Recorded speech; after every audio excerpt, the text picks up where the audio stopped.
ಎಲ್ಲರಿಗೂ ನಮಸ್ಕಾರ. ಇವತ್ತಿನ ತರಗತಿಗೆ ನಿಮಗೆಲ್ಲ ಸ್ವಾಗತ.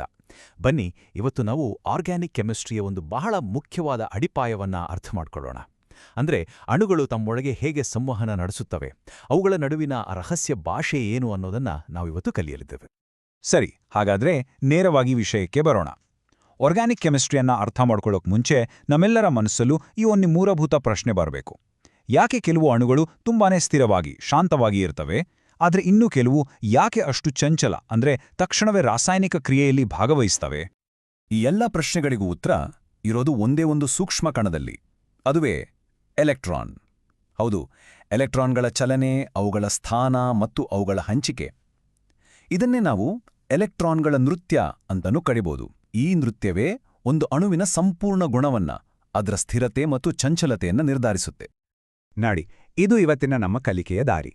ನಾವು ಹಂತ ಹಂತವಾಗಿ ಎಲೆಕ್ಟ್ರಾನ್ನ ಪಾತ್ರದಿಂದ ಶುರು ಮಾಡಿ ಬೇರೆ ಬೇರೆ ಎಫೆಕ್ಟ್ಸ್ ಬಗ್ಗೆ ತಿಳ್ಕೊಂಡು ಕೊನೆಗೆ ರಿಯಾಕ್ಟಿವಿಟಿಯನ್ನೇ ಹೇಗೆ ಊಹಿಸೋದು ಅನ್ನೋವರೆಗೂ ಕಲಿಯೋಣ. ಸರಿ, ಹಾಗಿದ್ರೆ ಶುರು ಮಾಡೋಣ ನಮ್ಮ ಮೊದಲ ವಿಷಯದಿಂದ, ಎಲೆಕ್ಟ್ರೋಮೆರಿಕ್ ಎಫೆಕ್ಟ್. ಇದರ ಹೆಸರೇ ಹೇಳೋ ಹಾಗೆ ಇದು ಎಲೆಕ್ಟ್ರಾನ್ಗಳಿಗೆ ಸಂಬಂಧಿಸಿದ್ದು.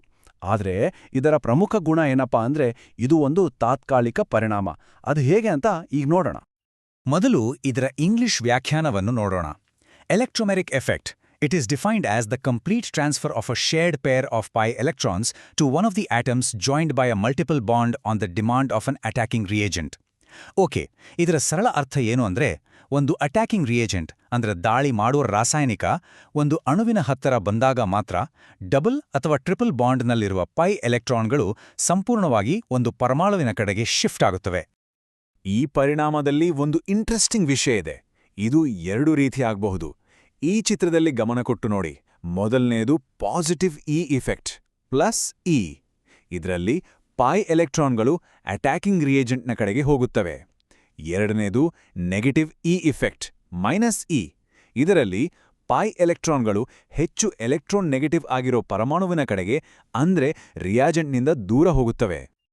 ಇಲ್ಲಿ ನಾವು ಗಮನಿಸಲೇಬೇಕಾದ ಒಂದು ಮುಖ್ಯವಾದ ಅಂಶ ಅಂದ್ರೆ, ಇದು ಕೇವಲ ತಾತ್ಕಾಲಿಕ. ಅಂದ್ರೆ ಆ ಅಟ್ಯಾಕಿಂಗ್ ರಿಯೇಜೆಂಟ್ ಅನ್ನು ನಾವು ತೆಗೆದುಹಾಕಿದ್ರೆ ಸಾಕು, ಅಣು ಮತ್ತೆ ತನ್ನ ಮೊದಲಿನ ಸ್ಥಿತಿಗೆ ವಾಪಸ್ ಬಂದ್ಬಿಡುತ್ತೆ. ಎಲೆಕ್ಟ್ರಾನ್ಗಳು ತಮ್ಮ ಮೂಲ ಜಾಗಕ್ಕೆ ಮರಳುತ್ತವೆ ಅಷ್ಟೇ. ಸರಿ, ತಾತ್ಕಾಲಿಕ ಎಫೆಕ್ಟ್ ಬಗ್ಗೆ ತಿಳ್ಕೊಡ್ವಿ. ಈಗ ಪರ್ಮನೆಂಟ್ ಆಗಿರೋ ಎಫೆಕ್ಟ್ಸ್ ಕಡೆ ಹೋಗೋಣ. ಇವು ಅಣುವಿನ ಸಹಜ ಮತ್ತು ಶಾಶ್ವತ ಗುಣಗಳು. ಅಂದ್ರೆ ಅಟ್ಯಾಕಿಂಗ್ ರಿಯೇಜೆಂಟ್ ಇರ್ಲಿ ಇಲ್ಲದಿರಲಿ, ಈ ಪರಿಣಾಮಗಳು ಅಣುವಿನಲ್ಲಿ ಯಾವಾಗ್ಲೂ ಇರ್ತವೆ. Mesomeric effect. It is defined as the permanent effect of pi electron shifting from multiple bond to single bond or from lone pair to single bond. ಇದನ್ನು ನಾವು ರೆಸೊನೆನ್ಸ್ ಎಫೆಕ್ಟ್ ಅಂತಾನೂ ಕರಿತೇವೆ. ಇಲ್ಲಿ ಪೈ ಎಲೆಕ್ಟ್ರಾನ್ಗಳು ಅಥವಾ ಲೋನ್ ಪೇರ್ ಎಲೆಕ್ಟ್ರಾನ್ಗಳು ಶಾಶ್ವತವಾಗಿ ಸ್ಥಳಾಂತರಗೊಳ್ಳುತ್ತವೆ. ಇದರಿಂದ ಏನಾಗುತ್ತೆ ಅಂದ್ರೆ, ಅಣುವಿನಲ್ಲಿ ಒಂದು ಕಡೆ ಪಾಸಿಟಿವ್ ಮತ್ತು ಇನ್ನೊಂದು ಕಡೆ ನೆಗೆಟಿವ್ ಚಾರ್ಜ್ ಶಾಶ್ವತವಾಗಿ ಉಂಟಾಗುತ್ತೆ. ಈ ಸ್ಲೈಡ್ ನೋಡಿ. ಇಲ್ಲಿ ಪ್ಲಸ್ ಎಂ ಮತ್ತು ಮೈನಸ್ ಎಂ ಎಫೆಕ್ಟ್ಗಳ ನಡುವಿನ ವ್ಯತ್ಯಾಸವನ್ನ ಎಷ್ಟು ಸ್ಪಷ್ಟವಾಗಿ ಕೊಟ್ಟಿದ್ದಾರೆ. ಪ್ಲಸ್ ಎಂ ಎಫೆಕ್ಟ್ನಲ್ಲಿ ಗ್ರೂಪ್ ಎಲೆಕ್ಟ್ರಾನ್ಗಳನ್ನ ರಿಂಗ್ನ ಕಡೆಗೆ ದಾನ ಮಾಡುತ್ತೆ. ಇದರಿಂದ ರಿಂಗ್ ಹೆಚ್ಚು ರಿಯಾಕ್ಟಿವ್ ಆಗುತ್ತೆ, ಅಂದ್ರೆ ಆಕ್ಟಿವೇಟ್ ಆಗುತ್ತೆ. ಅದೇ ಮೈನಸ್ ಎಂ ಎಫೆಕ್ಟ್ನಲ್ಲಿ ಗ್ರೂಪ್ ಎಲೆಕ್ಟ್ರಾನ್ಗಳನ್ನ ರಿಂಗ್ನಿಂದ ತನ್ನ ಕಡೆಗೆ ಎಳಕೊಳ್ಳುತ್ತೆ. ಇದರಿಂದ ರಿಂಗ್ನ ರಿಯಾಕ್ಟಿವಿಟಿ ಕಡಿಮೆ ಆಗುತ್ತೆ, ಅಂದ್ರೆ ಡಿಆಕ್ಟಿವೇಟ್ ಆಗುತ್ತೆ. Hyperconjugation. It is a resonance effect where CH sigma bond breaks and sigma electron pair is delocalized on a CC pi bond or vacant p orbital. ಇದು ಒಂದು ಬಹಳ ವಿಶೇಷವಾದ ರೆಸೊನೆನ್ಸ್. ಯಾಕೆ ಗೊತ್ತಾ? ಇಲ್ಲಿವರೆಗೂ ನಾವು ಪೈ ಎಲೆಕ್ಟ್ರಾನ್ಗಳ ಚಲನೆ ಬಗ್ಗೆ ಮಾತಾಡಿದ್ವಿ, ಆದರೆ ಇಲ್ಲಿ CH ನಡುವಿನ ಸಿಗ್ಮಾ ಬಾಂಡ್ನ ಎಲೆಕ್ಟ್ರಾನ್ಗಳೇ ಭಾಗವಹಿಸುತ್ತವೆ. ಅದಕ್ಕೆ ಇದನ್ನ ನೋ ಬಾಂಡ್ ರೆಸೊನೆನ್ಸ್ ಅಂತಾನೂ ಕರೀತಾರೆ, ಮತ್ತು ಇದು ಅಣುಗಳಿಗೆ ಸ್ಥಿರತೆಯನ್ನು ನೀಡುವಲ್ಲಿ ಬಹಳ ಮುಖ್ಯ ಪಾತ್ರ ವಹಿಸುತ್ತೆ.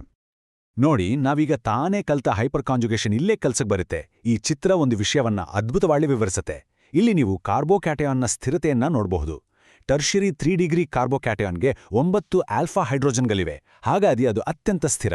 ಅದೇ ಪ್ರೈಮರಿ 1 ಡಿಗ್ರಿ ಕಾರ್ಬೋಕ್ಯಾಟಯಾನ್ಗೆ ಕಡಿಮೆ ಆಲ್ಫಾ ಹೈಡ್ರೋಜನ್ಗಳಿರೋದ್ರಿಂದ ಅದು ಅತಿ ಕಡಿಮೆ ಸ್ಥಿರ. ನೆನ್ಪಿಡಿ, ಹೆಚ್ಚು ಆಲ್ಫಾ ಹೈಡ್ರೋಜನ್ಗಳು ಹೆಚ್ಚು ಹೈಪರ್ ಕಾಂಜುಗೇಷನ್, ಅಷ್ಟು ಹೆಚ್ಚು ಸ್ಥಿರತೆ. ಎಲೆಕ್ಟ್ರಾನ್ಗಳು ಈ ರೀತಿ ಚಲಿಸಿದಾಗ ರಾಸಾಯನಿಕ ಕ್ರಿಯೆಯ ಮಧ್ಯದಲ್ಲಿ ಕೆಲವು ಅಲ್ಪಾವಧಿಯ ಹೆಚ್ಚು ಶಕ್ತಿಯುಳ್ಳ ಸ್ಪೀಷೀಸ್ಗಳು ಹುಟ್ಟುಕೊಳ್ತವೆ. ಇವುಗಳೇ ರಿಯಾಕ್ಟಿವ್ ಇಂಟರ್ಮೀಡಿಯೇಟ್ಸ್. ಇವು ರಿಯಾಕ್ಷನ್ ಅನ್ನೋ ಒಂದು ಕಥೆಯಲ್ಲಿ ಬಂದು ಹೋಗುವ ಪ್ರಮುಖ ಪಾತ್ರಧಾರಿಗಳಿದ್ದ ಹಾಗೆ. ಬನ್ನಿ, ಇವುಗಳನ್ನ ಒಂದೊಂದಾಡಿ ಪರಿಚಯ ಮಾಡಿಕೊಳ್ಳೋಣ. ಕಾರ್ಬೋಕ್ಯಾಟಯಾನ್ಸ್.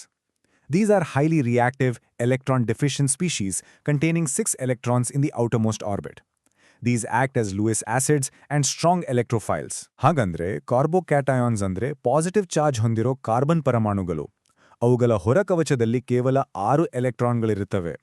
ಎಲೆಕ್ಟ್ರಾನ್ಗಳ ಕೊರತೆ ಇರೋದ್ರಿಂದ ಇವು ಯಾವಾಗಲೂ ಎಲೆಕ್ಟ್ರಾನ್ಗಳಿಗಾಗಿ ಹುಡುಕ್ತಾ ಇರ್ತವೆ. ಅದಕ್ಕೆ ಇವನ್ನ ಎಲೆಕ್ಟ್ರೋಫೈಲ್ಸ್ ಅಂತ ಕರೆಯೋದು. ಇದರ ರಚನೆಯನ್ನು ಒಮ್ಮೆ ನೋಡಿ.